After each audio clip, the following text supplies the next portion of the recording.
Hi everyone, back again. I've been, if you've been tuning into all of them, then you've watched me 3 times this week now, and I'm sorry, so I'll keep this really brief as an intro because I'm not interesting, but our guest is. So we've been doing these broadcasts basically kind of aimed at people who might be entering our schools competition or young people thinking of making a film. But I hope they're useful to anyone who is watching, whether you're young, old, whatever. They're kind of to show you that Northamptonshire and the surrounding counties have an absolute ton of people working in film, making films, and there's just a huge amount of talent in the area.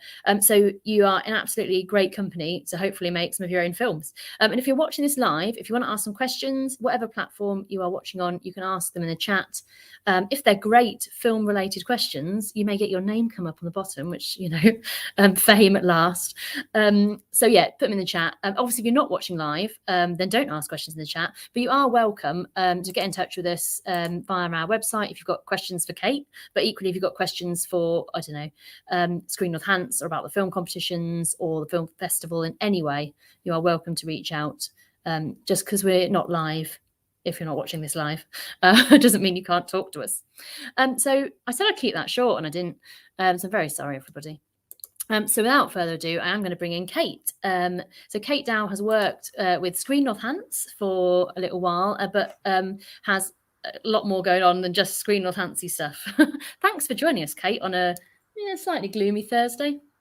Yeah, that's all right. Thanks for having me, Becky. It was sunnier earlier, but it went in just in time for me to not be front lit or anything, brilliant. Perfect. Well, I'm always very badly lit in our shop in the Grosvenor Centre because I don't know anything about film lighting in my role. And talking about roles, what is it that you generally do? Yeah, so if I'm working on TV or a film, recently my roles have been obviously managed to work my way up a little bit, but I do second assistant directing and production managing, which I do obviously a lot with Screen Northants. So for anyone that doesn't know those two terms, production managing is kind of the office organisy side of it. You get everything together ahead of when things start to be actually filmed, and you're kind of the planning and the setup and getting everything ready so that when people turn up on the day, there's somewhere to turn up to, something to shoot, people to shoot, all of that. And then second assistant directing, which I do for TV shows, is kind of similar. It's office-based, but you're sort of part of the assistant director's team. So it's my responsibility to get the call sheet out ahead of the next day, contact actors so they know where they're going, the travel for how they're getting from home to us, what time they need to be there, how long do they need to be in makeup, how long do they take in costume, how long does it take for me to get them onto set at the time they need to be on set. So it's kind of the logistics of the day on the day itself, and the forward planning of who we need and when we need them, so that the whole crew has all of the information they need to make the show happen. Well, so you mentioned television shows. What have you been working on recently? Or just, and to be fair, give us any of the credits that you've worked on. Yeah, so recently, this is a nice, fresh, recent one, actually. So this is, people could literally go and watch it. The Witchfinder has just come out on BBC Two, which is a comedy, period drama comedy. So set in, I think it's like the 1600s. So whenever witches were a thing in England. So it's Tim Key and Daisy May Cooper and loads of other brilliant, like if you're into your British comedy that's come from the likes of, like the Peep Show world and the Spaced world, all of that kind of gritty British comedies. Nice. It's all those really big names, and it's just come out for BBC Two. So I shot that last year, actually, in the summer. So it was like May till July. We shot for 7 weeks, and that is now going to be a 6-part series. They're about half an hour long each. So it's really funny. I'm biased, but I think it's really funny. And that is out at the moment. The first episode went out this week, so there'll be 5 more coming. But then I've also worked on, so I started out as a runner. My first ever scripted TV show was on The Dumping Ground, which is CBBC I know it from Tracy Beaker days. Yeah, definitely. Yeah. But she left, obviously, and it kind of developed into what was the care home and the people that live there and the kids that live there, and it kind of became the dumping ground. But that was my first ever TV credit, and that was 6 months up in Newcastle. Wow, that's quite a long job for your first proper job. Well, so let's go back a little bit more. So, I mean, when you were at school, what did you want to do? Was this it? Was you like, I want to organise films? I didn't know anything at school, what I wanted to do. I think, and a lot of people don't, and it's the fear of not knowing or feeling like you have to choose, or, going into year 9, is it? You have to choose your options because they let you pick what you want for college, and then that lets you pick what you want for uni, and all of a sudden, like, the whole next 10 years of your life seems really pressured into, these 3 subjects you have to pick at age 12. So to be like truthful, I really didn't know what I wanted to do. At school, I always knew what I enjoyed. So I was always like a really avid reader. So I loved storytelling. I loved watching TV and films so much that my mum would be like, please go outside. I'd watch anything, documentaries, absolutely anything. Photography, I was really, really into as well. So I kind of thought that I would go into, the camera side of it all. Like, I really loved creating beautiful pictures and images and editing, like photo editing. So I thought that would transfer over to like the visual side of editing and shooting and being a cinematographer. That didn't, by the time I got to uni, that didn't quite happen. But yeah, I didn't know what I wanted to do, so much that even when I went to university, I put that off for a year after leaving college. And I think it's just the pressure of like, what does the world think your job should be? And in the end, I just went, I think I would enjoy this. And then picked, film and television production. I didn't know if I'd be any good at it. I didn't know whether hobbies and interests translated into like a job for the future. So it was a bit of a punt, really. It was a bit of a risk. I never knew what I wanted to do for work. I just knew what I enjoyed. But I mean, in a way, that's kind of the dream, isn't it? If you go, well, actually, I know I enjoy this. Could that be a job? I'll do stuff I enjoy, and hopefully it result in a job. I mean, and it has resulted in lots of cool jobs for you.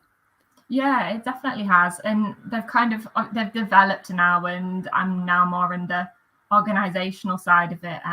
But I love that. I love problem solving, and I think I'm quite a good people person. I like chatting to people. I like making things happen. I like working as a team for like the team to achieve something at the end. Film and TV, there's always that brilliant payoff where there's actually an end product that all of you are part of. So when you get to see that thing when it's finished, it's like a huge achievement.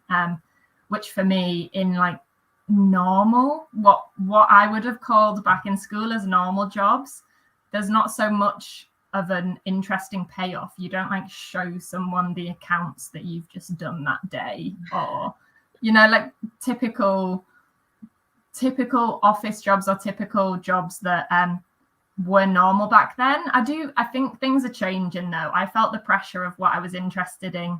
I couldn't see how it would turn into a career, or I didn't really understand why I wasn't being taken seriously. But none of my family are from this industry. All of my friends were kind of going after the normal academic kind of studies and jobs, and I could see where their careers were maybe going to go. So mine always just felt like I was playing around with that degree. And I think people make you feel that way when you pick something creative. But I think that is kind of changing now, that people really understand that this is a massive industry and how important it is. And they do say, like, if you pick a job that you love, you'll never work a day in your life, which I'm going to go 50-50 on, because it's really hard work. And when you love what you do as well, you always go that extra mile because you never want it to go bad. It's hard to have that separation when you love it between like, this is just work and then I need to turn my laptop off, or I need to go home, because you're genuinely interested in doing everything you can to make it the best it can be. Yeah, no, definitely. And I mean, do you think so? Yes, maybe people around you didn't understand, that it could be a job. I mean, did you understand what kind of it could be as a job, like what film or TV jobs were? I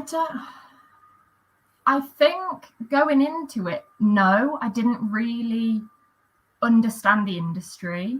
And I would even say that even as I was studying it, so by the time I was at university, so I understand this is probably even further ahead than what many people tonight are watching and the level that they're at. We were kind of taught, my course was taught a whole range of things from like script writing to like audio and like sound engineering. We did everything, creative through technical. So it was a lot, but it helped you find what you're interested in.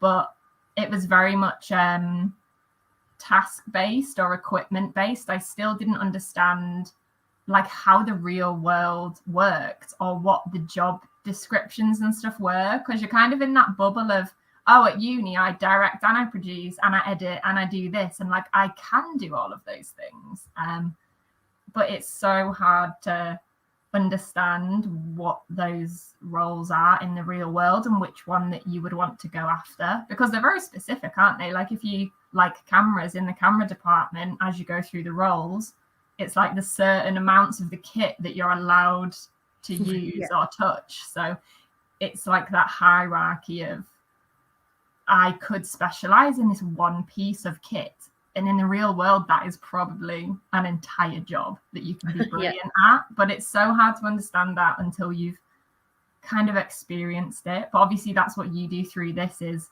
the more we talk about it from people in the industry, the more it becomes obvious like what those roles are and where you could go. Yeah, definitely. And yes, that's the thing. I mean, well, there's two things. I think that one thing is that, I'm definitely still learning like whole parts of my job. Like I don't know how many years in, 15, whatever it is, 20, I don't know how old I am. But God, it's probably 17 years. Still learning stuff. You're a pro, Becky, a pro. So, it you never stop learning, and it's, it's so vast. But also, so, what would you say to people who, are daunted by that and not knowing stuff, and, how to just even have their first go at, maybe they've made films like on their phone or, whatever at school, but if they want to go, right, or want to do this professionally, what would your like first bit of advice to them be? The first advice to getting into film and TV professionally is actually really easy to do, as long as you have Facebook and everyone on Facebook. For me, it's just getting yourself on the groups and getting out there and understanding like the worlds in which the professionals contact each other for jobs. And it's not difficult to get into, really. There's huge Facebook groups called like England Film and TV Runners, and obviously runner is like your entry level to absolutely anything. So I'd say if anyone's hoping to go into any department, like just look for those runner groups, look for those first step of the ladder opportunities, or like location assisting opportunities, the roles where you can get on set and just start meeting people and learning. So on Facebook, look for groups where you'd get runner opportunities. There's also ones that give, I mean, be careful of this, but people can do unpaid work to get experience, but you have to know for yourself when you've done enough that you deserve a paid role. Like you can't work for free forever and ever and ever. But definitely just getting on Facebook and making those connections and seeing what opportunities are coming through. Or even sites like, I want to say Grapevine, but I think that's wrong. I can definitely, whether we can after the call get out like a list of stuff that I would recommend following, because I can't think of the names right now. But yeah, absolutely. I feel like it's called Grapevine, but I feel like it isn't. But where people say like, oh, I have a script and I want to produce this short film of mine, but I need someone to be on camera.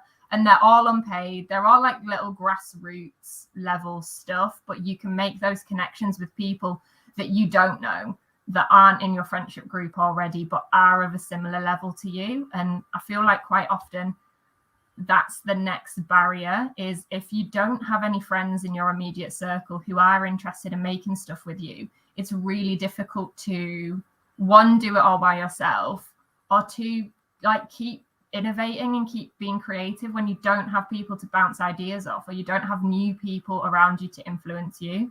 So just like finding those other people who are right at the beginning of their journey, like you are, and no offense to everyone, but every first thing we make is rubbish. You need to find other rubbish people who are interested in making rubbish stuff to get better. And I don't say rubbish like I don't want to scare people off, but it's more to open it up. Like everything you make can be better. And the more you make, like the better they will get. And the more people you work with, they might have a skill that you don't have and you'll learn from them. They might have a slightly better camera than you, but you've got the script idea because they weren't able to write anything. So you've got each other's missing part. And by finding those people, you can just start making stuff and surrounding yourself with a little network, because, you know, our friends don't always have the same interests as us. Mine didn't. So it wasn't until I got to uni that I kind of found those like-minded people. And I think it's really hard to break out of something, especially in school, when you're the only one doing it or the only one interested in it, or you then find it really difficult to talk about it because you think, why would people care? Yeah, and definitely. And like we set up all of these things really so that people do try and kind of make films, you know, maybe with people they don't know, or, you know, out of their comfort zone. So like, you know, the schools competition, we know that some schools have got together, they've put kind of adverts out and they've got groups across the years, which is great. So again, it's not your normal friends. We have a 48-hour film challenge, which people tend to make films with people they know. But there's no reason why actually you can't say, I want to make a 48-hour film challenge, put it out to just different people and come together. And we've actually just today announced that at the end of our 48-hour film challenges, we're going to do a load of free networking stuff. It's in a bar, so you've got to be of a bar age. V&B in Northampton, opposite the Guildhall. Very nice. It's new and shiny. Because yeah, people, and I think people are desperate at the moment as well to get back to in-person kind of networking. Networking is a very scary term. Just meeting other people that do things that you like and you want to do too, please. Yeah. Yeah, and hopefully, you know, the film festival, we'd like to be that little hub where we can put people together and stuff. So when if people really don't know anyone else, hopefully we can be your friends. Filmy friends. The film family, that's what we often talk about at the end of jobs. When you've made a film with someone, you might not always love them at the end of it in a way, but they're your film family. So you're kind of stuck together, and, you know, you'll always love them. You might not always like them. Same as family, I think. Exactly. You're bonded together through the experience, no matter what. The film schedule is thicker than blood, which is thicker than water, basically. Yes, exactly. But you're completely right. All your events are a great way for people to get together and meet up. And even then, knowing that there's an event on, it's sometimes like only recently I'm in my late 20s and doing things alone for the first time. There's still like that mental barrier of, oh, I would go, but a friend won't come with me. Like, just go. The friends are there waiting to become your friend. Yeah, definitely. We at the last film festival, we had a session on kind of the I'm going to really misquote it now, but kind of the psychology of panicking when you go to a networking event, and how to get over it. And loads of people came to it because actually everyone's really scared of networking. Like, there's hardly anyone that walks into a room and is like, hi, I'm really confident. Everyone's scared. Loads of people go on their own. They don't know if they're going to talk to anyone. And then it's not like, I suppose it's a bit like a wedding, isn't it?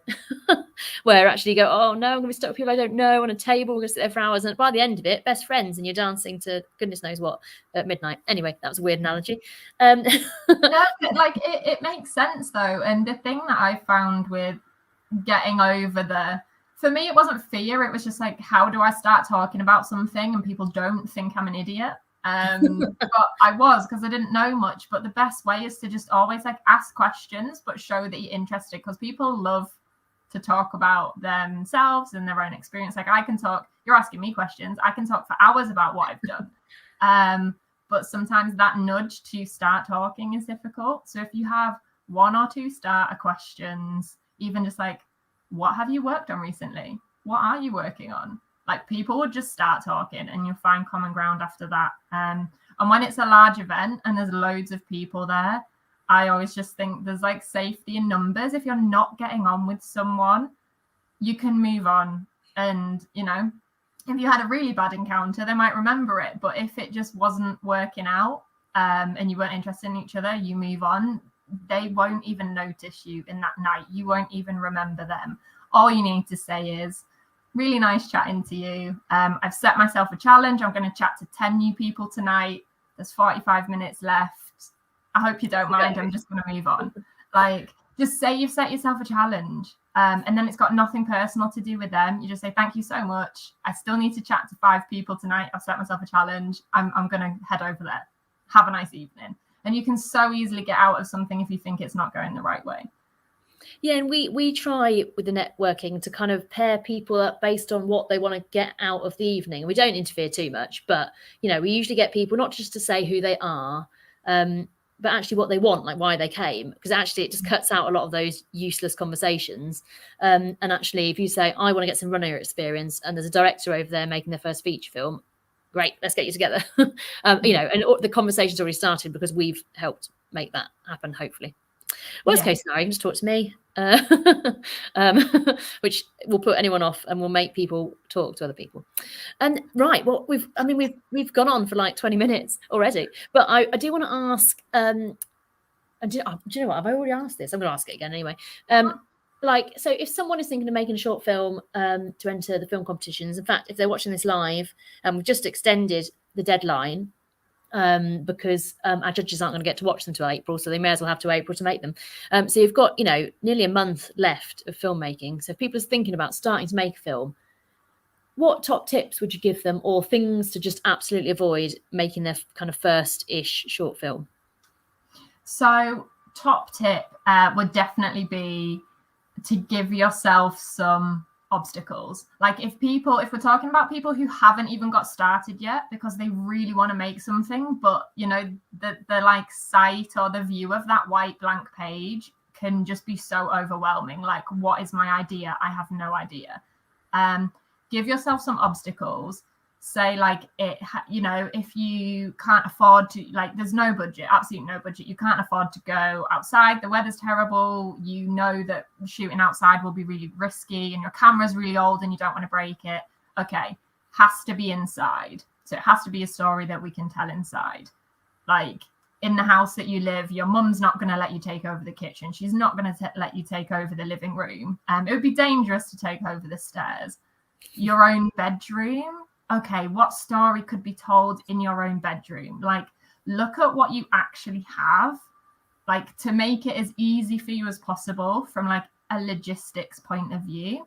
Or look at what kit you've got. If you don't have, you know, if you don't, like any camera is good enough. We all know that films are shot on iPhones. So if people have phones, that is absolutely fine.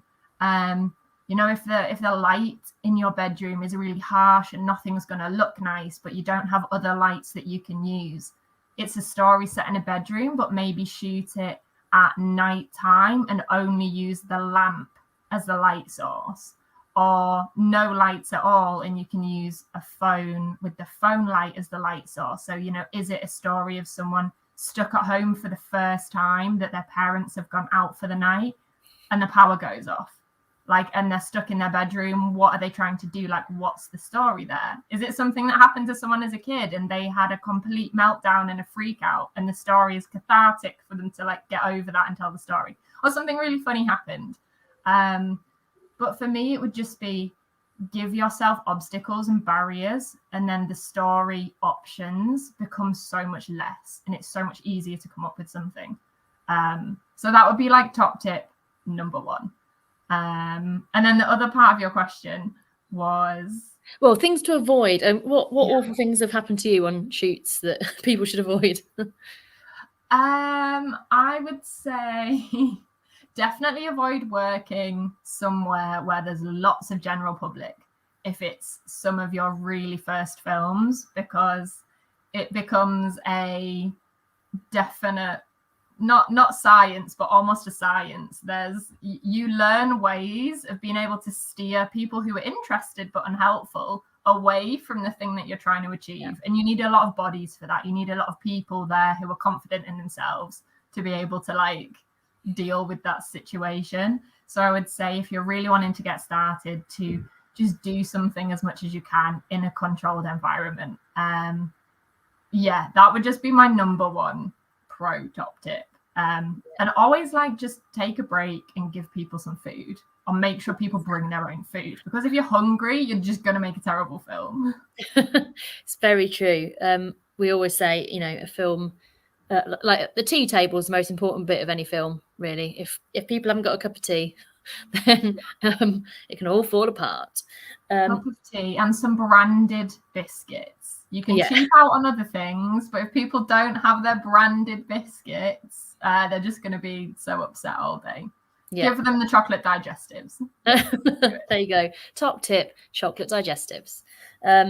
It's not a bad tip at all. Fabulous. Thank you very much, Kate. If people are interested in finding out about you or whatever, do you have social media, a website, anything where people can look you up? I don't have a website, but I do have, like, my Instagram doesn't have any friend request thing on it. So people can find me on Instagram. And if they message me directly through there, obviously I can then answer questions or take it over to email, or, you know, I can move them somewhere else that we can have a conversation if that's what they want, or if they want some top tips, we can take it from there. Cool. So my Instagram is my name, but spelled weirdly. I guess we can post it somewhere after this. Yeah, so we'll post that. It's at Kate Dow, but it's the phonetic spelling. So it's KEITDOW. Cool. But we'll post it somewhere. But I'm more than happy if people have questions that they can ask me. And I'll hopefully answer them as easily as I can. To just like open up this industry. We need more people in it. And it is so closed off. So if I can spill some beans, I absolutely will. Fabulous. Cool. Well, thank you very much, Kate. I'm not going to make you do an awkward wave, because I feel like, and we've worked together a lot, and I've probably made you do a lot of awkward waves and these things. So I'm just going to say goodbye and throw you out. I'm just going to see, you can't help yourself. Yeah. Bye, Kate. Bye, Becky. Thank you.